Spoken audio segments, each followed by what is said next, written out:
29 years old po. 29. Opo. At kayo po ay? Tricycle driver po sa gabi. Sa umaga naman po ay nagde-deliver po ako ng kung ano-ano. Ng mga pagkain online. Online po, online. Ayan. Anong oras ka naman masada sa gabi? Siguro po, pag kayang-kaya pa po ng katawang ko, halimbawa po, gigising po kasi ako ng madaling araw. So, pupunta na po ako doon sa hub. Kukuhanin ko yung mga parcels, dadalhin ko sa iba't ibang lugar, iba't ibang barangay. Kapag umaga na ubos at kaya pa naman ng aking katawan, bibiyahe muna para may pandagdag din po sa aking pamilya. Anong oras po kayo natatapos sa gabi? Siguro po, nakakauwi po ako ng bahay. Kalimitan po, alas 10, alas 11, pagod na pagod. Sarili mo ba yung motor mo? O hulugan po, hulugan. Hulugan mo. Pero alam mo, sa pananalita mo, parang hindi ka nahihirapan sa buhay. Ang ganda ng pananaw mo sa buhay. Yes, ang ganda ng posisyon sa buhay, Oo. disposisyon. Ang ganda. Ano lang po, kumbaga, pero kung papasukin niyo po yung pinagdaanan ko yun. Bakit kami papasukin? Lalabas na lang muna kami. Handa ka na ba, kuya? Handa ka na ba? Handa na po! Okay. Kung handa ka na, tanggalin mo na yung face shield, kuya. Maghanda. Palakpakan natin kontrabador number 3. RJ! Lido! God bless you. Nobody's perfect.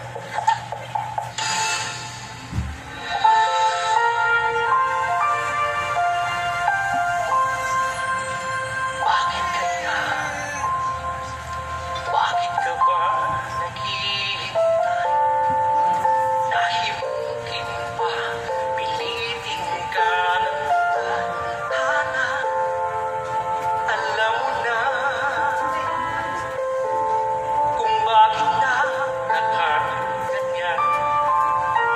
Lumulutang nasasayang ang buhay mo. At ang ibinulong ng iyong puso. Natutulog ba ang Diyos? Natutulog ba? Tiyakin mo na.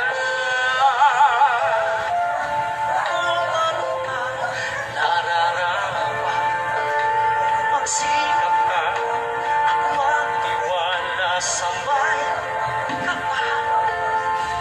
Nakahanda ang Diyos umalalay sa iyo. Hinihintay ka lang, kaibigan.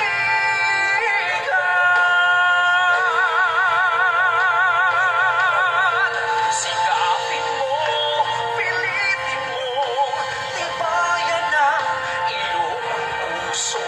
Tanging ikaw ang bumubuo sa iyong bukas. Huwag mo sanang akalain natutulog pa ang Diyos.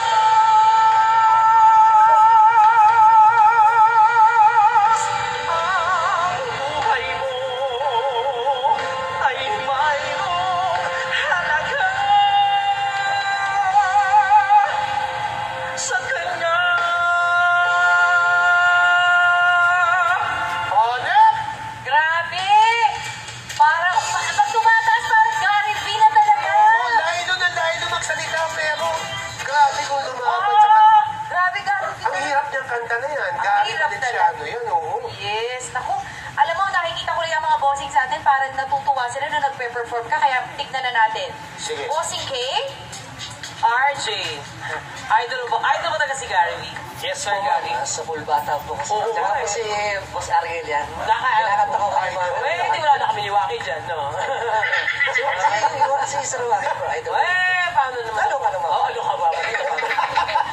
Ano, edges talaga. Anyway, RJ, very, obvious na idol mo si Sir Gary. Kasi,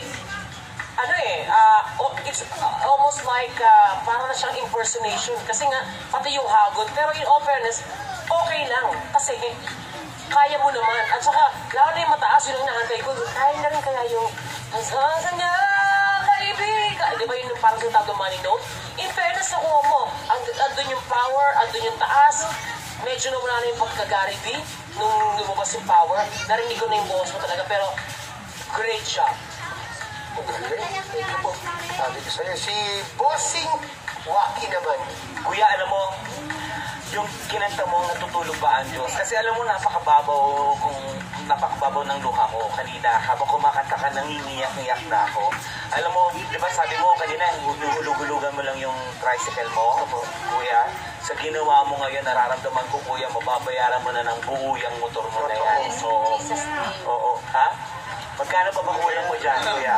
Magkano ba kulang mo sa ulo? Ano ba yung motor mo? Isang taon na 2 buwan po yun. Isang taon ng 2 buwan? Kunti na lang. Pag-ipunan mo yan, kuya.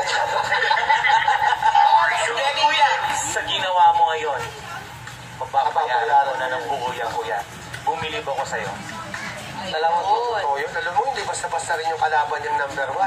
Oo. Tanungin natin si Big Bossing. I love your presence. Gusto yung presence mo. It's there. It's palpable. I love it. Napangiti nga ako habang pinapanood kita. So, that's a good thing. Yung ano lang, the pitch control sometimes, no? Pero, I enjoyed your performance. Salamat po. Yun. Thank you sa ating mga bossing. Salamat din sa iyo, Kantrabahador number 3. Iligpit mo na yung pinagkainan nila. Wala na pagkain. Baka na muna, Archie. Wala kang first time nagpaligpit ka, nagpaurong pa ng mga ano. Eto na, sino na kaya talagang naghatid ng bonggang performance? Bossings, ay nagkaliwan pa sila, kuya, Oo. Kasi dalawa na lamang po ang kanilang pagpipilian sa Pero ngayon. kahit dalawa, yung isa na hindi natuloy ang performance, eh magkakabit pa rin ng 10,000 pesos. Eto na, Lodi. ikaw ang kontrabahador para sa araw na ito. Sino kaya ang counter-drivers na? Wala akong naintindihan na sila. Ayan na. Ayan na. Next. Alvin. Uy! Ikaw ang kontrabahador na nanalo ngayong araw, contestant number 1, Kuya Alvin Ortega. Congratulations, Kuya RJ. Makakatanggap ka ng 20,000 pesos at babalik ka sa Sabado para sa ating weekly finals. Pero syempre, katulad ni Kuya Darwin, si Kuya RJ makakatanggap din ng 10,000 pesos. Yan. Mga kapatid, lahat po ay pwedeng makiride at walang lalampasan. Kahit sabay-sabay natin ipagmamalaki ang singing talento ng manggagawang Pinoy dito sa Kantrabaho.